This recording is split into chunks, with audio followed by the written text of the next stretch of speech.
Congratulations, you have done a very good thing. You have found your way to or back to the OHL podcast. This is your premier spot for OHL information. There are others who do great work, but we think that we've got the market covered, every one of them, in fact, with the best OHL information. So make sure while you are here, you subscribe. Make sure you don't miss an episode, be it on our YouTube channel or wherever you get your podcasts. Hit that subscribe button, give us a like, leave a review. All of these things help to build our OHL podcast community. And by all means, get in touch with us anytime. The email address is ohlpodcast@rogers.com.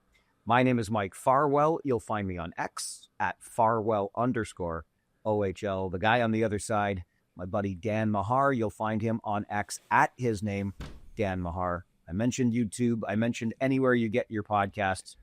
Find us on social media as well. Facebook, Instagram, the OHL podcast. And I mentioned that we covered this league so well. Every market. Why not? Dan, when's the last time we checked in with every market in the league? It's time for another roll call. Let us know where you're listening from. They usually come through pretty good by doing that. Yeah, I was going to say, I'm really impressed with our regular viewers on YouTube who always check in every week. So thanks to you, and yeah, keep it rolling. Let's hear from all of you. Absolutely love that.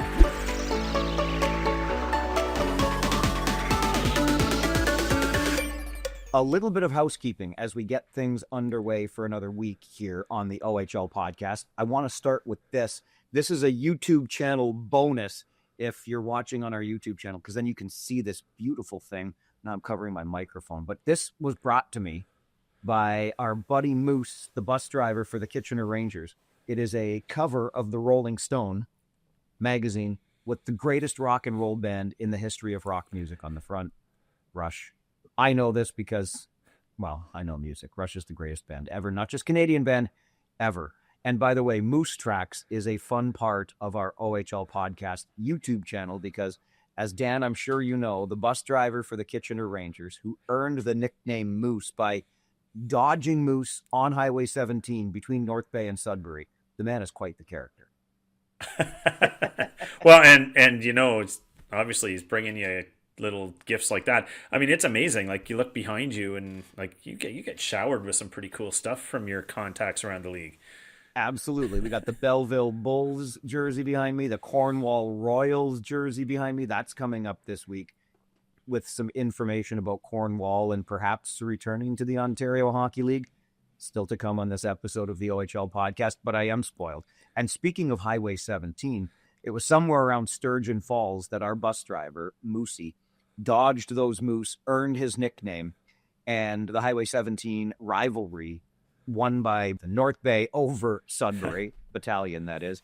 And I forgot in all of these past number of weeks to close the books, if you will, on the Brotherhood of the Traveling Hat. This was the hat that I got while in Sudbury because a colleague of mine in Kingston had asked for it.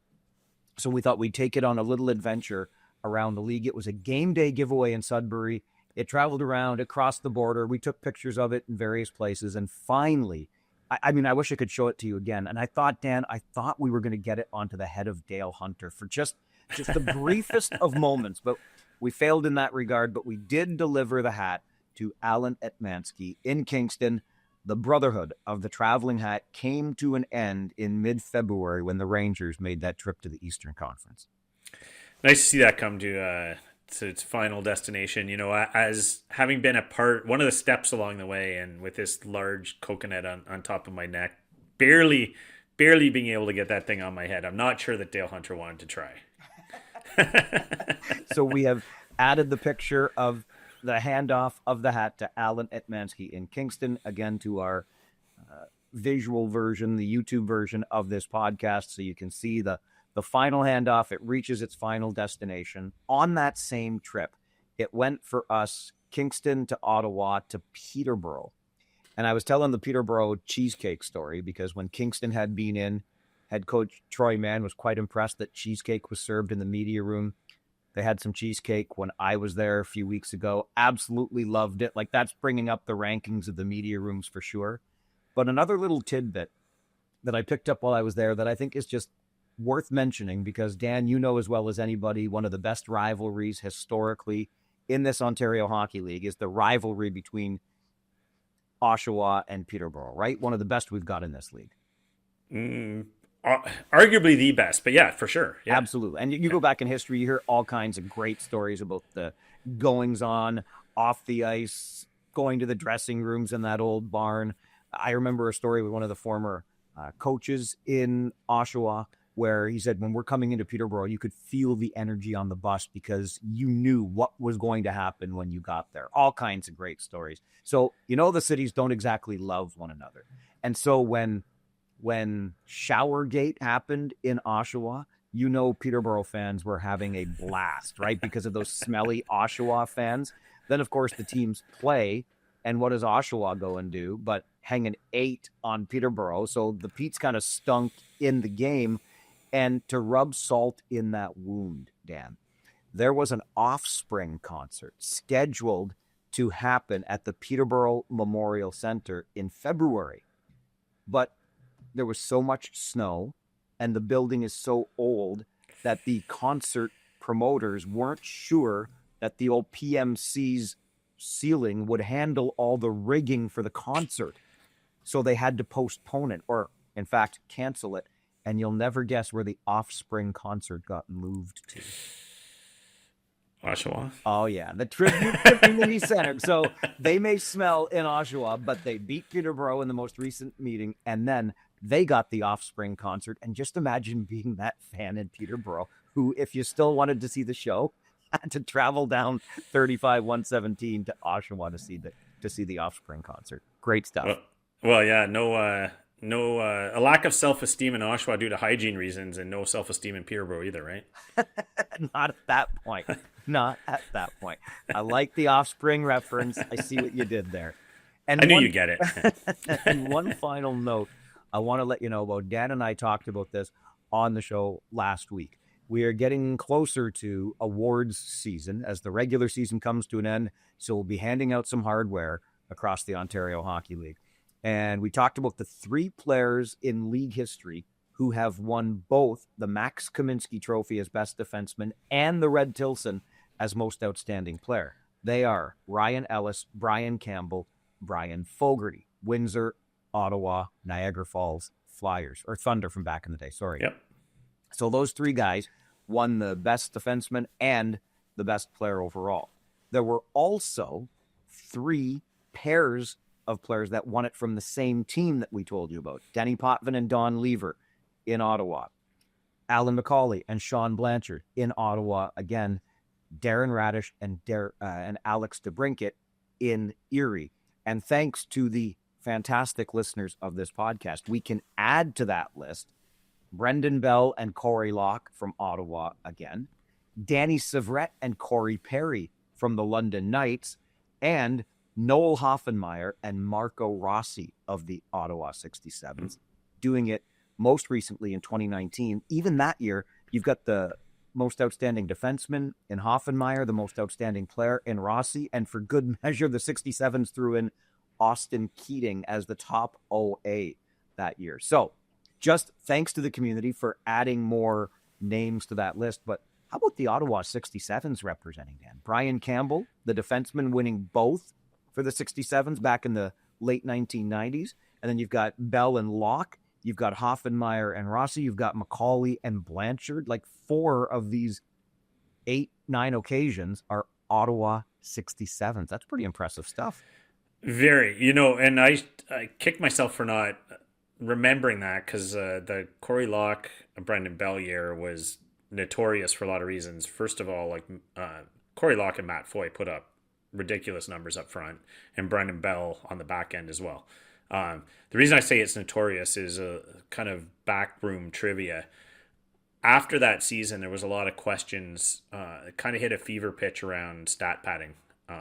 Were there really assists there? Was that really a second assist? And the league decided to review scoring plays from that point on because NHL teams were actually complaining about the stat totals and whether or not they were realistic, and certain players were getting their draft stock inflated based on their stat column when, was this really legit? Was this a 130-point player? Is this like an 85-point player? So I'm not saying it was a huge controversy, a huge scandal, but that's kind of when things changed in the OHL, and they were more legitimate scoring plays. Not to take anything away from those fellows. They put up a lot of legit points that year, but it was a memorable year. It certainly was. I remember it well also. And it's funny you should bring that up, because I think that will tie into a bit of a theme here this week. The OHL stepping in to start reviewing these scoring plays themselves to just add that level of credibility. Just before we move on from this, though, I want to know, Dan, if you're willing to be the guy that tells Kayshawn Aitchison he can't have both trophies this year, just out of curiosity. Like, you want to, because I'm not willing to be that guy. I don't know about you. I was going to go the other way and say that I felt like last week on the podcast I was a little harsh on Barrie when I said that if any team was going to have the most outstanding player and best defenseman on the same team, it was going to be the Sioux. I might have underplayed Barrie a little, because Kayshawn Aitchison and Cole Beaudoin are probably the best argument there is right now. So I'll go the other way. I'm not going to run afoul of Kayshawn Aitchison. I see what he does to you if you are on his bad side. Ask Liam Greentree. I think Aitchison could be in the conversation for most outstanding defenseman and most outstanding player. We shall see. And you mentioned Beaudoin, Aitchison, not a bad combo to look at as possibly winning both of those trophies for one team. I'm not yet ready to write off Adam Jurasek and Jake O'Brien in Brantford, but we shall see. Just wanted to make sure we closed the loop on that, and thanks to the OHL podcast community for coming through with more of those tandems that won both trophies from the same team.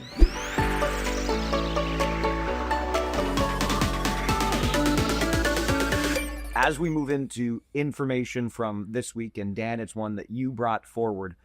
From the beginning of this season, we were basically talking about this season being the Brantford Bulldogs year from the get-go. And sure enough, they don't disappoint from the very beginning, starting out with 23 games out of the gates without a regulation loss.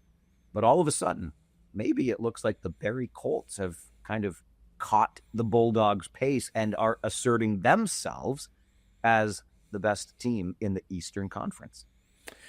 Yeah, and it's such a tough thing to lead wire to wire and, be the favorite in the summer and then carry that all the way through the season in the playoffs. That's a really tough thing to do, because there's really only one way to go, right? And you're not necessarily getting tested every week. Everyone's gunning for you. You're the standard. Everyone's firing to get to where you are and using you as that measuring stick. So Brantford, I wouldn't say they've had a major drop-off of any sorts. I mean, I think it's fair to say that they've had a tougher challenge in the second half of the season than they did in the first half. Maybe left a few more points on the table than they did in the first half. But yeah, the Barrie Colts you can point a lot of this to the timing of around when Cole Beaudoin was returned and started, up until that point, I believe they did not have a point per game player when he arrived. And then, he's putting up like 1.5, 1.6 points a game since, doing everything two-way. And then other players in the team started elevating their games as well. And we knew that Barrie defense and goaltending was going to come on hard in the second half, especially because Hrebeck had a little bit of a slow start and then really turned into Hrebeck again. So all of those things, I think Barrie, we just saw a huge evolution, and huge kudos to the coaching staff there, because I think you mentioned it last week. There was potentially some heat on them early on. This team should be better, and well, they got better in a hurry. And so kudos to the entire coaching staff there for that. But Barrie, for my money, I think it's even money right now. Barrie, Brantford, who comes out of the East. You mentioned Hrebeck and, of course, Jaswal as the second in that tandem there. Yeah. The only one of the two with a shutout this season in Barrie, for what that's worth. And You're absolutely right, Dan. You look at this Barrie team, and in and around mid-October, they had lost 6 games in a row, and things were not looking good. Since that time, mid-October, they have lost only 5 games in regulation. Since mid-October, obviously, none of them coming back-to-back. And to that goaltending point, second best goals against average, second fewest goals allowed in the East, 4th fewest allowed in the entire Ontario Hockey League, and matching Flint's streak this year of 11 wins in a row. These Colts are something else, and that's why you see them moving up the power rankings the way they have been. For sure. People take note, right? And it's not just sometimes, I don't want to say stats lie or results lie, but sometimes when you actually watch the games, and I think early in the year, there were some teams that were getting some wins. I would say, Kitchener was one of them. I would say to some extent, Barrie was one of them. Not totally convincing, but then you see these runs they've gone on past the second half, and they're full value. You watch those teams, like we see Barrie drop a huge statement game to Windsor, and you see they're ornery. They hate losing. Things got testy in that game because that's a team that just hates losing. They haven't been used to it lately, and I bet you they're going to come out and win a few more as a response to that. So just a team that, it's firing right now, and I would not want to run into them in the playoffs.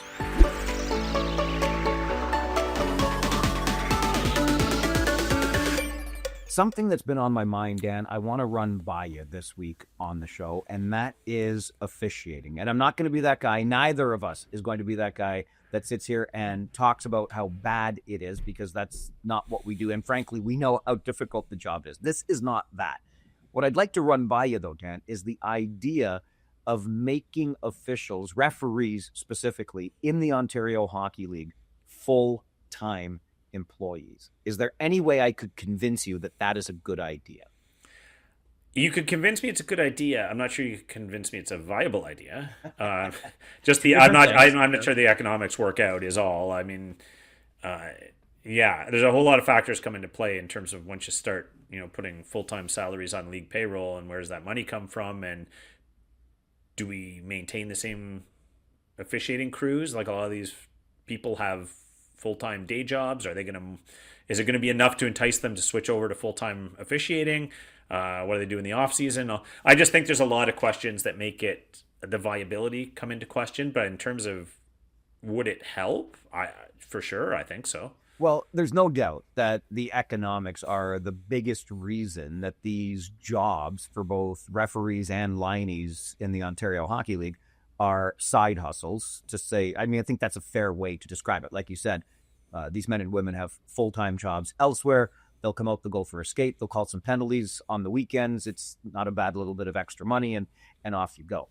But economics aside, I think the league has to start considering this when it comes to the integrity of the game in some cases. Let me make an argument for you here, if I can.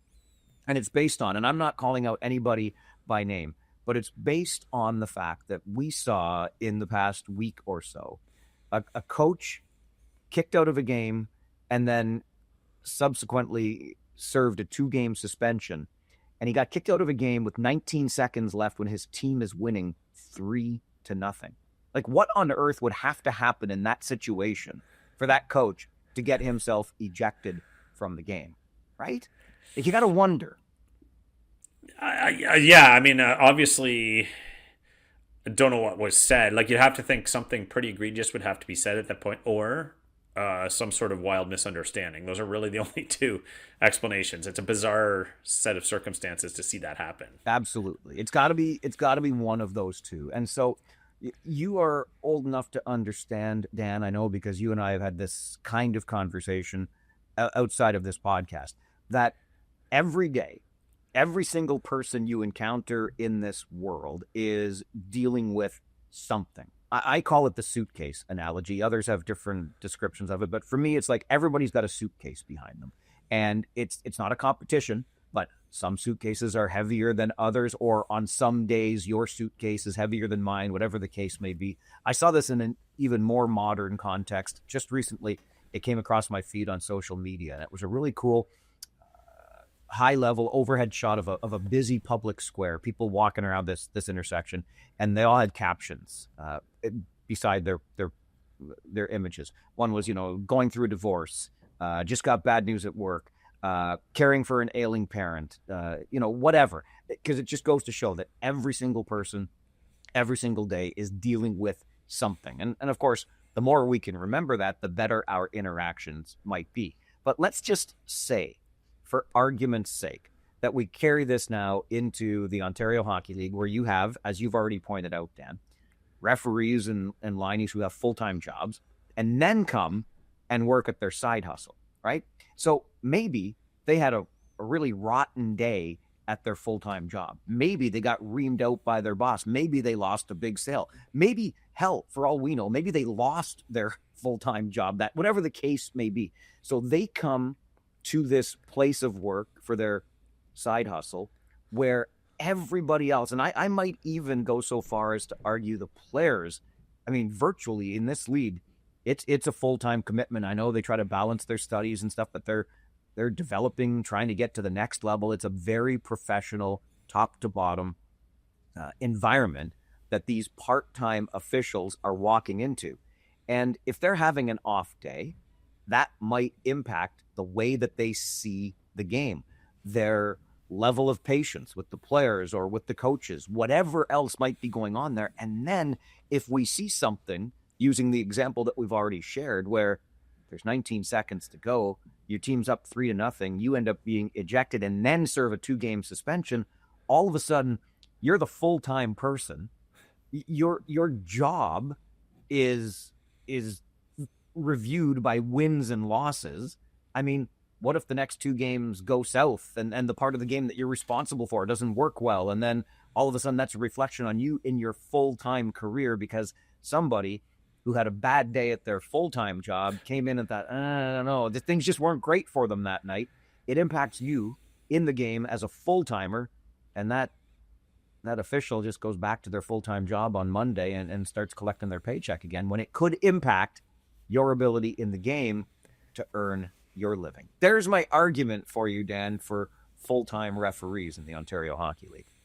Yeah, and I had never gone down that path to think of it that way, but yeah, like who knows what they bring to the table in that game, right?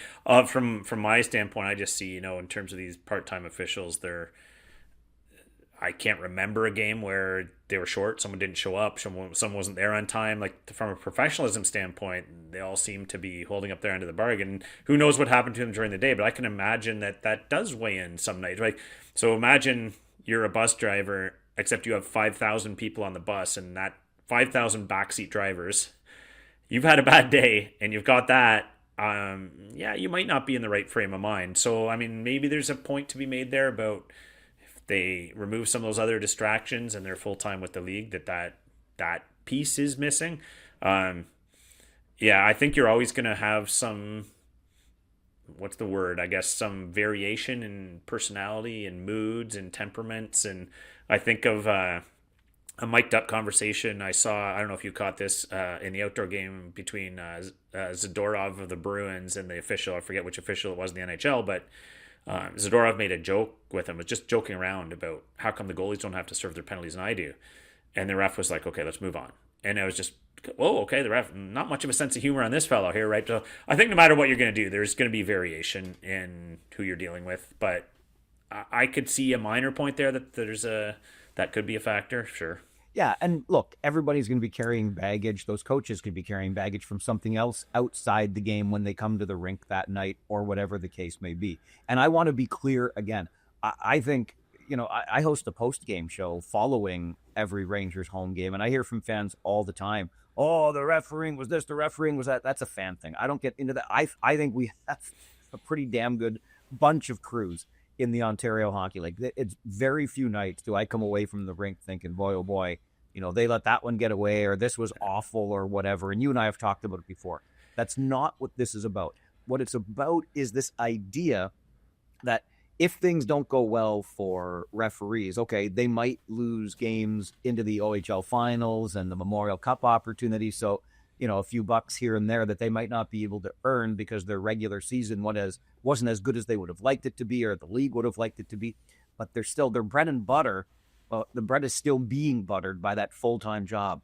These coaches, these players, there's a hell of a lot on the line for them every night. And it just, I think, sets up a bit of an awkward dynamic that maybe, just maybe, if the league wants to be serious about these things, wants to address and try to find a way to make it something that's full-time so that when you go back to work Monday morning, you're all going back to work in the game where you earn your living. Something to think about anyway. Yeah, and I wonder about the other way, like, what do their day jobs think of this? They're taking a bit of a risk out there. And on this topic, can I just give a shout out to Hayden Verbeek? I mean, he took a wicked laceration on his hand in the scrum between Barrie and Windsor and shows up the next day for work all bandaged up to do Kitchener-London. So I don't know how some of these risks potentially affect their day jobs. But, shout out to them because, I don't know, they seem to show up for work for the OHL regardless and try and get the job done. So no dip in professionalism from the casual viewer anyway. Hey, listen, I'm here for it. Hayden Verbeek played this game. Tape it up, get back out there. That's what we do in hockey, right? Yeah, and I looked painful just seeing the bandages. So yeah, good on him. Didn't call in sick. Plenty to still talk about on this week's episode of the OHL podcast, but give some thought to the idea of full-time referees in this league. And by all means, let us know what you think of them generally. Send an email, ohlpodcast@rogers.com. We'll get into the email box a little bit later in this episode. Plus, I've already alluded to it, maybe not just Cornwall coming back to the Ontario Hockey League, but a potential for more interleague crossover games between the O and the Q, and they won't be crossing over where you think. And our prospects of the week still to come this week on the OHL podcast. DraftKings Sportsbook, an official sports betting partner of the NHL, is built for the fastest game on ice. With player props and live betting, every shift, every shot, every save gives you options to get in on the game with DraftKings Sportsbook.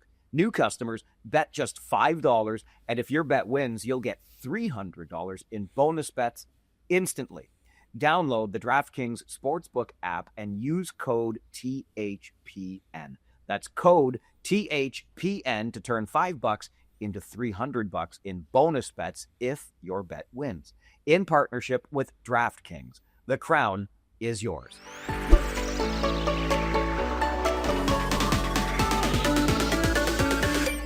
Every week on this podcast, Dan Mahar and I make sure every market gets just a little bit of love, including the one that you are a fan in. We call it the Wraparound, and because we're democratic guys like we are, we usually go in alphabetical order from A to Z. We're going to reverse it, so those of you towards the end of the alphabet, those markets are going to get first love on the Wraparound. Dansky, you're on West duty. That means you're going to start us off in Windsor. Yeah, and Windsor, one of the things I always like to look back is trade deadline, how some of these players are doing. Nathan Villeneuve running at about 1.6 point per game in Sudbury, and not quite at 1 for Windsor. I thought it might go. Some thought it might go the other way. In a loaded team might, but so you don't always get that. But Nathan Villeneuve contributing in other ways, we'll say. But I also want to shout out one of my favorites. Academic Player of the Month, Andrew Robinson on D. What really caught my eye with him, and this is an anomalous stat as far as I'm concerned, Windsor's an older team. Very, very few young players. Well, Andrew Robinson is a 2008 born draft eligible D, leading the powerhouse Windsor Spitfires with his plus 28. That's tough to do for a young kid like that. So just a shout out to him. Did you just say that Nathan Villeneuve is tutoring Andrew Robinson in Windsor? I'm just trying to make sure. Yeah? Villeneuve's the tutor. Okay. Sure, he does it all, so maybe. Speaking of Nathan Villeneuve, his former team, Sudbury, is where I'll start in the East. And the Wolves, look, let's just be honest, they're going to finish 8th in the East. But would it surprise you to learn that they've got among the best special teams in the conference? Sudbury's power play is 5th best in the East. Again, the team sits 8th. And their penalty kill is 3rd, behind only Kingston and Peterborough. By the way, Jan Chauvin leads the way with the Wolves with 24 power play points. Yeah, nice. Moving up to Sioux, and I told you, relax, Sioux fans. I told you Brady Martin would be right around the corner. He said that. But... Dan said that last week. He's got a pipeline to the Sioux. You said it last week on the pod. I don't know what it is. Indeed. But for this week... Whisperer. He's the Sioux and I didn't call this one, though. But I like to give shout-outs to these nice little moments. And, just with all the injuries Sioux has had, looking for other kids to step up. So I just wanted to give a shout out to Carson Andrew on his first multi-goal game in the OHL in a 5-2 win over Sudbury. So kudos, Carson. Attaboy, Carson. All right, to Peterborough next for me in the East. And Easton Rye has started 12 straight games for the Petes and 16 of the team's last 17. That's probably why Rye leads the league with 33 wins, one more than Flint's Mason Vicari. And Rye has played just 3 fewer minutes than Saginaw's Stepan Shurigan for most minutes in the league this season. Find the guy another 3 minutes. Let's go. Yeah, Shurigan, good shout out. He's been playing a ton. He sure has. So moving to Sarnia, I know a lot of doom and gloom there. Things haven't gone well, but let's put it in perspective. 8 rookies currently dressing for the Sarnia Sting. The latest being 2009 born 6'5" defender Chase Sewell, signed from Strathroy. When you have that many young kids on your roster, you're going to endure some pain, but a lot of those names are going to turn into something in this league. And Chase Sewell, welcome to the league. You mentioned earlier when we were talking about Barrie, Dan, that they don't like to lose. As I look at the Ottawa 67s, I'm feeling similarly because they shook off a 3-game losing streak by picking up points in 4 of their next 5 and outscoring their opponents by a count of 25-11 in the process of doing that. Ryder Fedorov picks up his league-leading 5th shutout of the season, and Sam McHugh celebrated his 200th OHL game with the game-winning goal and an assist for the 67s. Saw that. Big addition for Ottawa if he gets going. You bet. Saginaw, similar to my Sarnia point, just like to see these kids getting called up, making their debut. And, big right winger Caden Sienko made his 13th round pick, makes his debut for the Saginaw Spirit. And we'll interested to see what he had, brings some tools to the table. So it's nice to see. Though Saginaw still leading the league in goals against. So hopefully Mr. Sienko has some shutdown in his game.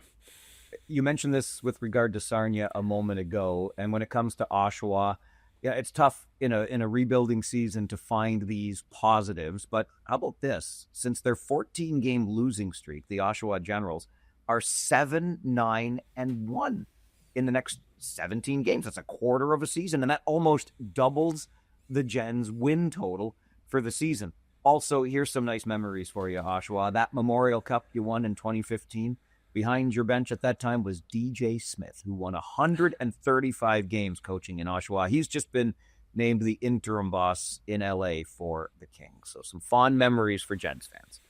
Fond memories of DJ from this league for sure. You betcha. So moving on to Owen Sound, I thought it was interesting because Landon Hookey last year took a number of penalties for physical player, dug pucks out.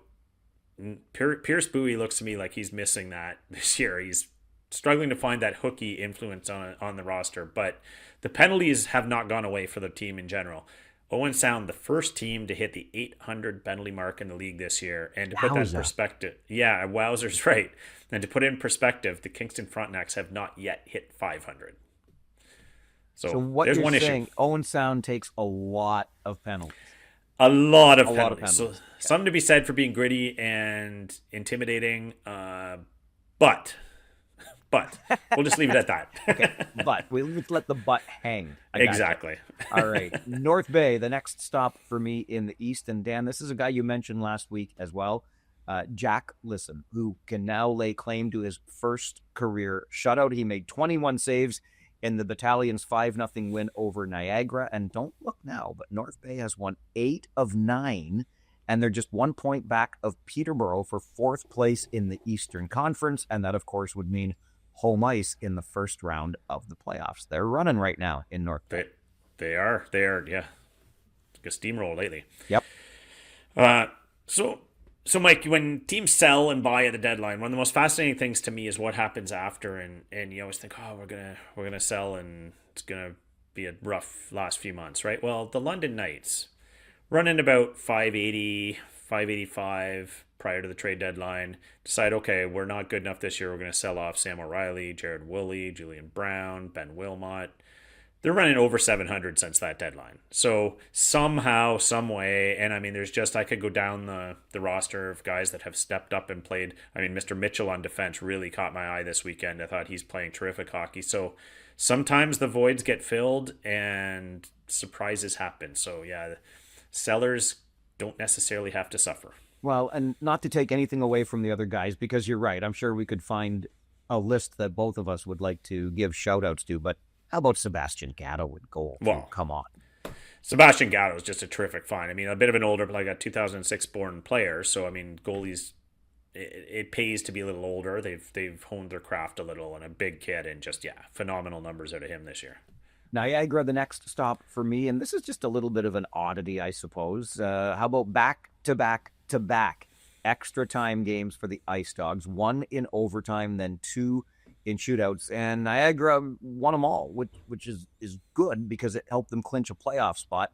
The less good part of that is Niagara is going to start on the road because they're going to be in that bottom tier. And the last time Niagara picked up a regulation win on the road was a way back on January the 24th when they beat Owen Sound 5-0. So again, you can still win in overtime in the playoffs, but I think you'd feel a little more comfortable if you were winning more in regulation on the road, which Niagara has not been doing. Yeah. Consistency is not their thing, for sure. That's true. Moving to Kitchener, Mike. So a couple points here. Want to reference the trade, a huge price paid for Gabriel Sherratt. So I think some of the fans are raising an eyebrow that just 9 points in 24 games with Kitchener, and despite paying a fairly hefty price of 8 picks, several high ones. So I'd like to point out Gabe Sherratt brings a lot more to the table. He adds an element that the Rangers were looking for, not necessarily offense, but I think they are going to look for a little more offense come playoff time for the price they paid. But in terms of great teammates, how about Caden Schneider? So Caden Schneider has not played a hockey game since December 18th as a healthy scratch, not injury, healthy scratch in that club. Couldn't get into the lineup till February 27th. Steps into a game due to some injuries and absences. Plays a game, takes an aggressor penalty at the end of the game to send a message to the Brampton Steelheads, who he felt had taken advantage of one of his players, and gets a 2-game suspension. So Caden Schneider steps in after 2 months off and steps right back out. I will say one more thing about Gabe Sherratt, because this actually came up in the media room at the game I was at on Sunday. And along those same lines, like, where are the points not the same as they were in Brampton? I said, here's the other thing, though, that you cannot forget. You talked about the little things, the other things that he does well. You can put Gabe Sherratt on the ice in a big moment in a playoff game at any point and not worry about what he's going to do for you. You may not be counting on him for that goal the way the points are coming, but you're not going to worry when you put number 20 over the boards for your team. That's absolutely correct. He's a playoff style player. And if the net, as a guy who's watched most of his games, if the net was 7x5, he'd be a 50-goal scorer. If we could just make Gabe Sherratt a bigger net. Yes. All right. That's the secret. Kingston is next for me, and Landon Marleau did not need a bigger net. He made his OHL debut last week for the Frontenacs after spending most of the season with the Wellington Dukes in the OJ, and in his third OHL game, Marleau scored his first OHL goal. If the name sounds familiar, it should. Landon Marleau is the 19-year-old son of NHL legend Patrick, even wears the same number 12 as his dad. The Fronts, by the way, need just one more point to clinch a playoff spot, so you can expect that to happen in the week ahead. Yeah, a few big wins for them recently. Yeah. So moving to Guelph, Mike, just an interesting story that the OHL published this week on former Storm Cedric Ralph, which I thought was really interesting. You remember him as a water bug, energetic player, 2015 draft, scored a huge goal in their 2019 championship.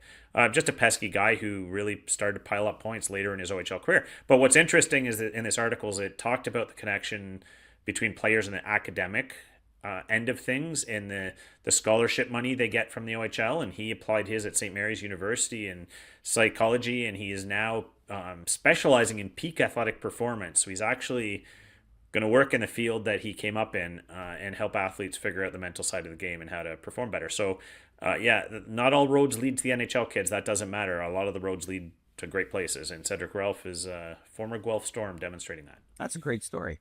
All right, to Brantford next for me on the eastern side, and I don't know, Dan, what it is, if I forgot to eat my sour grapes this morning or what it is that's going on, because I can't quite understand why there is so much negativity around Michael Andlauer being the inaugural inductee into the Bulldogs Hall of Fame. For me, this guy, and every interaction I had with him in this league, going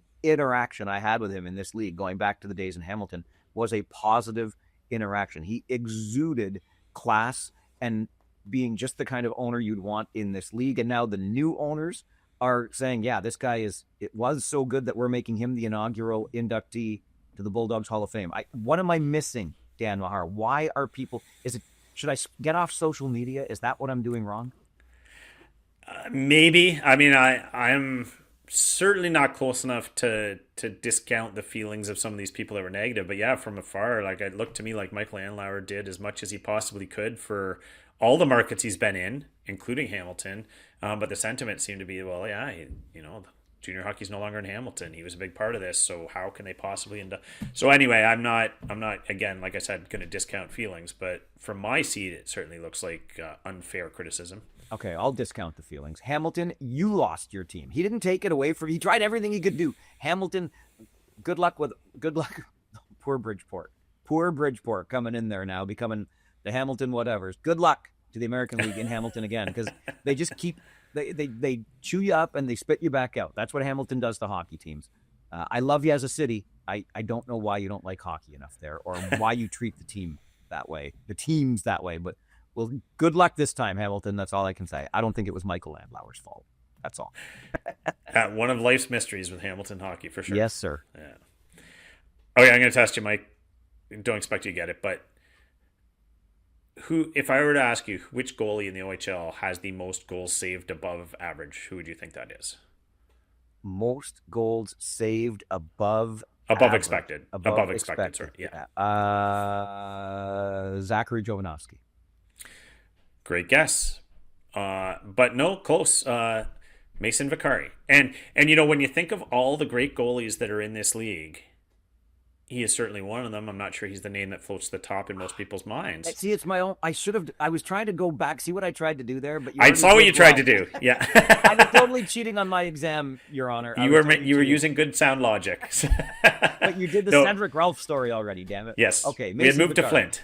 That would have been your hint. But yeah, you look at all the great goalies in the league this year, and we could go down the list up and down. There's so many great goalies in the league. So when you see that Mason Vicari is leading the category according to Sportlogic data, that's a pretty impressive year for him and a pretty key piece of that Flint success this year. All right. Can I skip Brampton? No offense, Steelheads, but okay, here we go. Coming home after a 10th straight loss in Kitchener, the Steelheads managed just 11 shots on goal in a shutout loss to the London Knights. Woof. But I mean that literally, because it was Pucks and Paws Day in Brampton, and they had over 3,000 fans down. Now, I don't know if they were counting the dogs as well, but dogs are awesome. Dogs make everything better. So even though Brampton lost its 11th game in a row, I'm sure everybody in that arena had a good time, except perhaps the cleaning staff afterwards, because dogs were allowed in for the Pucks and Paws game. That's all I got for you, Brampton. That's all I got for you. Did the dogs get any shots on that? Because woof. Yeah. Woof is right. All right, I'm going to wrap it up in Erie, and I feel like a bit of a broken record hammering this one home. It's just such an anomalous thing to me to see this, so if you take the season Michael Deck is having, the next highest scorer on the entire Otters Hockey Club is running at about 53% of the offense Michael Deck's putting up. So it's rare you see the gulf between the leading scorer and the second leading scorer that high, because, he has to play with someone, right? Surely who he's playing with is going to have point totals hovering around his, but no. Michael Deck is just having a phenomenal offensive season for the Erie Otters, and thank goodness he is, because if you remove his name from the lineup, they look like those woofing Steelheads a little bit in terms of offensive stats. All right, and I will wrap things up in Barrie, and I will dare you again to tell Kayshawn Aitchison that he cannot have both the Max Kaminsky and Red Tilson trophies this year, because he continues to rewrite the record books in Barrie. He has passed Brant Clark now for most points all time by a Colts defenseman. Clark finished with 158 career points in Barrie. Aitchison is at 164 and counting. The Colts also clinched their second consecutive Central Division title this week. Kayshawn Aitchison, tell you what, you can tell him that he cannot have both the Red Tilson and the Max Kaminsky. I'm not going to do it. I'm just not going to do it. Nope. Give it to him today. That's fine by me. Could a former market become a returning market, a new market in the Ontario Hockey League? We're going to wait.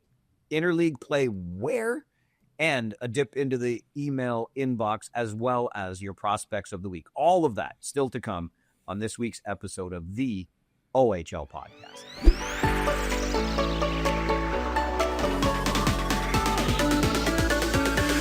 Dan, as much as I want to put these two items together and really put on a tinfoil hat and get conspiratorial, I think we got to take them one at a time here. So let's start with the news that I learned this past week, that there had been a delegation of Ontario Hockey League officials in the city of Cornwall. Now, you've known me a long time, Dan. Since the minute we started this podcast, I've been on the hashtag Bring Back the Royals train.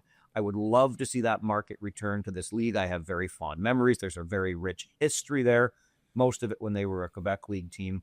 But nonetheless, the league was there at minimum, kicking tires, an exploratory tour, whatever you want to call it. I cannot sit here today and guarantee you that that Cornwall is being considered as a market to return to the league, but there's got to be some reason, Dan, that a delegation from the Ontario Hockey League was in Cornwall in the past 7 days. Yeah, that was quite a scoop, and music to my ears, frankly. I mean, who knows what it means, but the fact that a delegation did go. I mean, when I heard that story, I just assumed they're listening to you. Like, you've got pull with the league, right? Like, I just keep saying it long enough, eventually I'll wear them down, yes. Hey, that Farwell guy has a decent idea. There's a city right in the corner. Yeah, no, I'm all for it because, everything you've been through, the history, everything about it. And to me, it's the type of market this league needs, that size of market, that community identity, that history. So I hope something comes of it because I really liked hearing that might be leading somewhere. I think something is coming of it in the very near future. A permanent thing, I don't know, but we'll get to that in just a moment.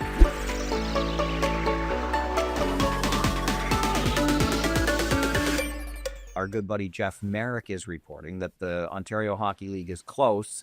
Still a couple of hurdles to get through, but I have a feeling, I mean, if Merrick's reporting it, then it's probably almost done already. And what Merrick is reporting is that the Kitchener Rangers and the Guelph Storm are going to hook up with the Halifax Mooseheads and the Moncton Wildcats for some interleague play next season. Now, remember, Ottawa and Gatineau did that this season because they're like 20 minutes away from each other. And then Sudbury and Rouen-Noranda did that this past season with kind of off-site, neutral site games in Timmins.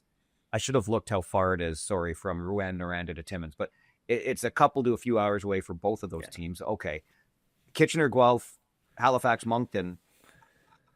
I don't know what this looks like, except maybe teams that can afford to take weekend trips out east and those teams from the east to make a weekend trip into Southern Ontario. I don't know, but that's taking interleague to a whole new level, Dan. Yeah, I thought it was really interesting seeing the markets that are rumored to be involved here because you're right; those are not neighbors. There's a distance there, and my first thought that jumped to mind is: do Guelph and Kitchener get together to charter a plane? Like, how does this work logistically? You mean you think they could like make a weekend series of this? Is that like the Rangers' old preseason showcase where they had teams come in and you'd play, basically there were 4 teams, right? And you'd play 3 games, one against each team through the course of a weekend. I don't know, but you have to bring them here too. You can't just have Kitchener and Guelph go out, can you? You have to bring Halifax and Moncton here. I guess it depends on the terms, right? Like I don't. Yeah, you would think so. I know we've had Quebec League teams in over the years for exhibition play. I mean, Gatineau not that long ago was here for preseason. So yeah, it'll be interesting to see the logistics and the actual details. The devil's in the details, but I mean, it's not inconceivable a team like Kitchener could agree to go out there, give their kids a little bit of a perk of visiting the Maritimes and foot the bill and not necessarily need the reciprocation. But I don't know. We'll see what it comes of. I just thought it was interesting the teams they chose. Obviously, the Mooseheads being a very successful franchise, they could probably afford the other way as well. So very deep pockets there. Absolutely. Yeah. So see, this gets, there are layers to this, right? And maybe what you're talking about, Dan, are some of the hurdles that still need to be cleared in all of this. But I would be very surprised if the teams only go one way, because the fans that do get excited about this get excited about it because they're like, oh, cool, I'm going to get to see a game between my team and the Halifax Mooseheads or the Moncton Wildcats because it's fresh, it's new, it's different, whatever.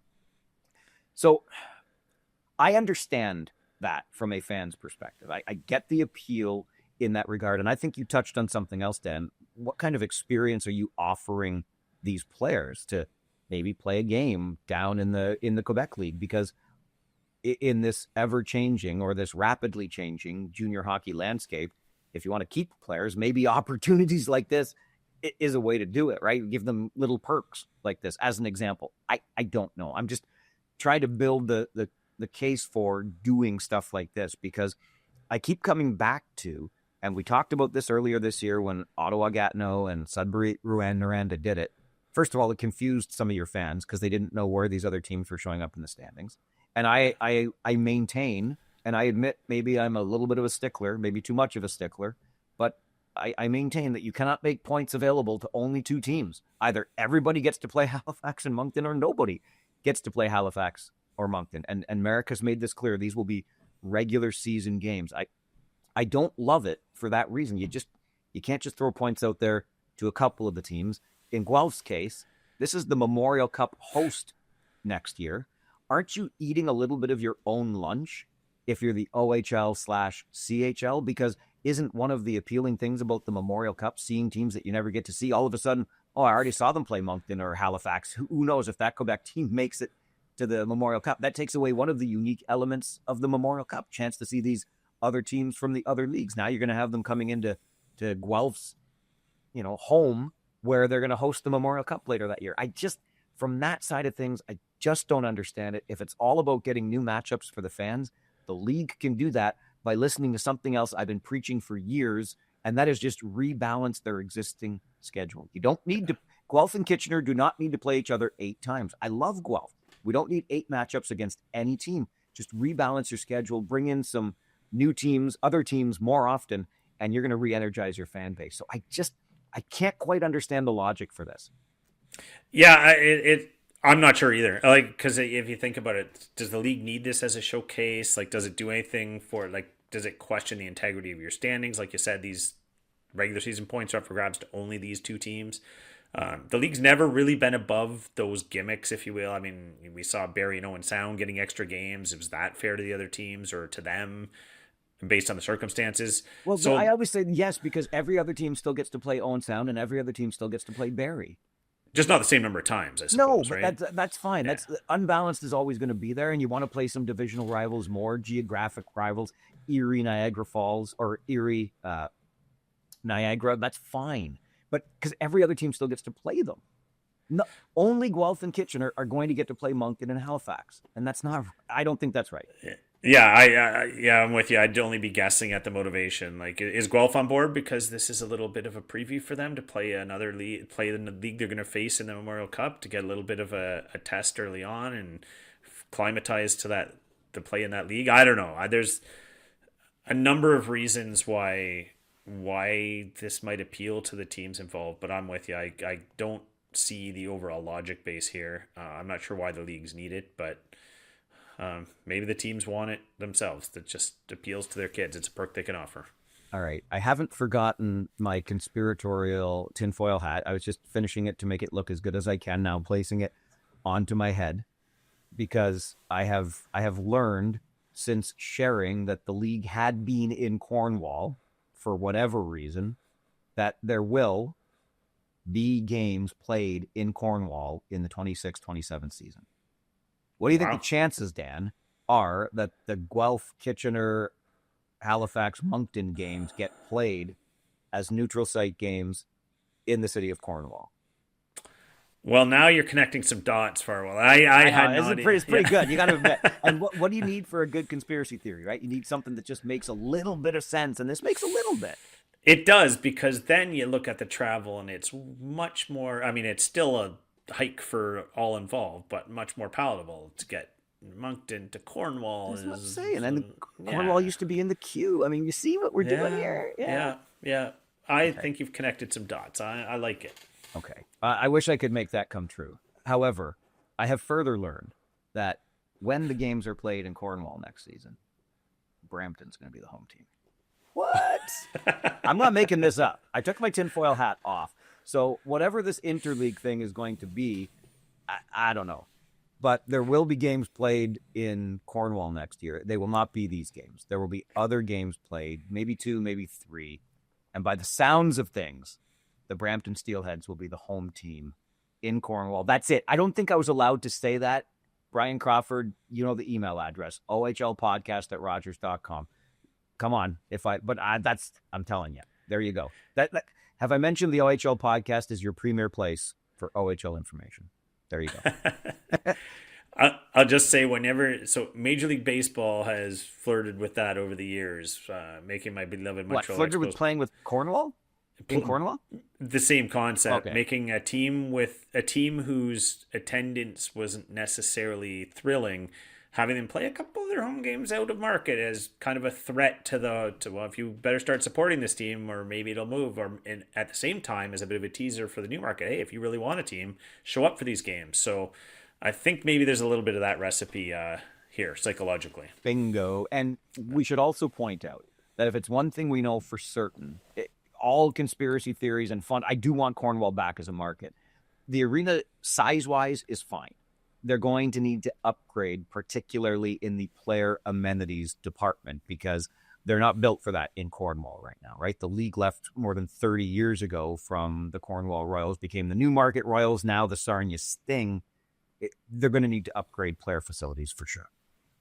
Yeah, there's definitely work to do there for sure. So I think this will be the old proverbial trial balloon, right? See how it goes, see who shows up. Is there potential here? And by the way, Brampton, you lost your team for a couple games. What do you think of that? Let's see how badly do you want them? We'll see.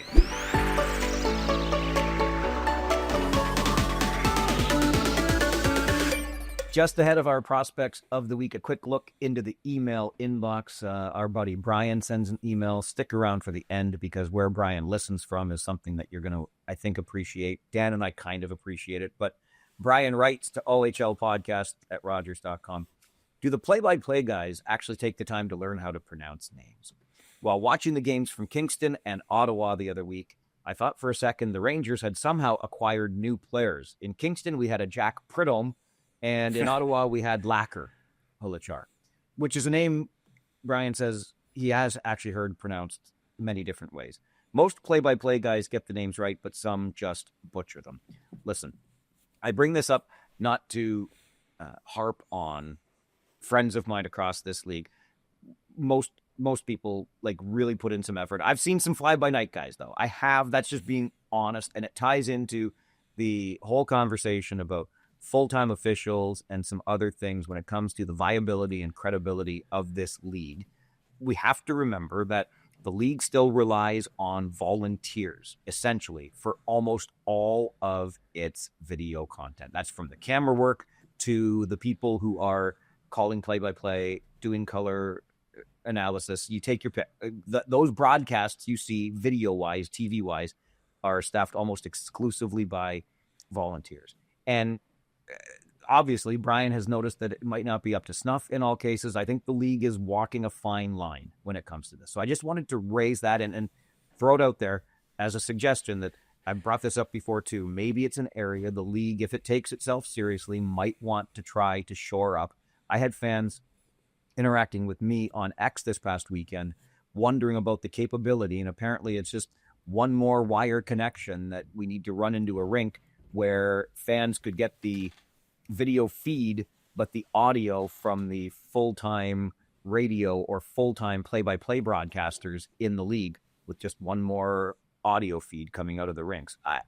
Might not be bad, might enhance the product for fans out of market who can get to hear names pronounced correctly more often than not. That's all. I wanted to throw that out there. Yeah, well, I think it's important. You talk about professionalism in any job, when it comes to the broadcast of a game, that is the tip of the iceberg, right? So if you're calling a hockey game at night, you're doing any bit of prep, you've got 20 names on each roster. That's only 40 names, the majority of which you probably already know or have heard. So it's a handful you're learning.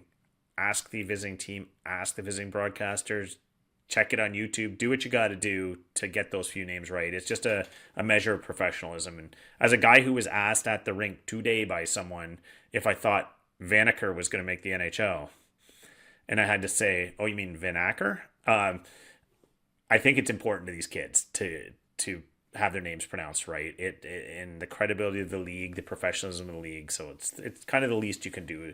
no one's ever going to be 100% perfect at all times. People are going to screw up, but Lord knows I have. But I think when you're in that role, the professionalism starts with that. I still feel bad for A.J. Jenks of the Plymouth Whalers. I've told the story before. I missed the little hook on the J. I called him Al Jenks for a period. Realized the error of my ways at intermission.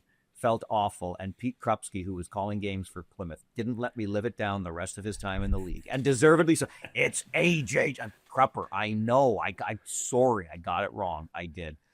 Brian's email finishes. Always enjoy the podcast. You and Dan do a great job. I love the banter. I'm still watching from the Philippines. Stay warm there. Spring is just around the corner. Go screw yourself, Brian. Brian's awesome. Brian's awesome. Thanks, Brian. We certainly appreciate it.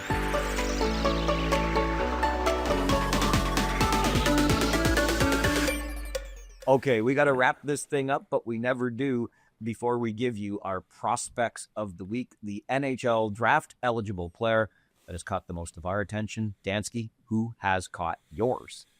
Well, sorry, Farwell. I'm not even going remotely. I'm not even doing a toenail off the beaten path this week because I had no choice. And I got to go again. It's not the first time I've done this with Nikita Klepov in Saginaw. 10 points in 4 games, taken over the league scoring lead. And you asked if we were going to have a 100-point score in the league this year. Well, this guy puts up 15 points in 9 games. He does it. I think he might be your best bet. So Nikita Klepov, what a year he's having. Love his two-way game too. So he's my prospect of the week. This is fantastic for 2 reasons. One is I was watching closely and I thought, do I add this to our topics this week? But we were pretty full.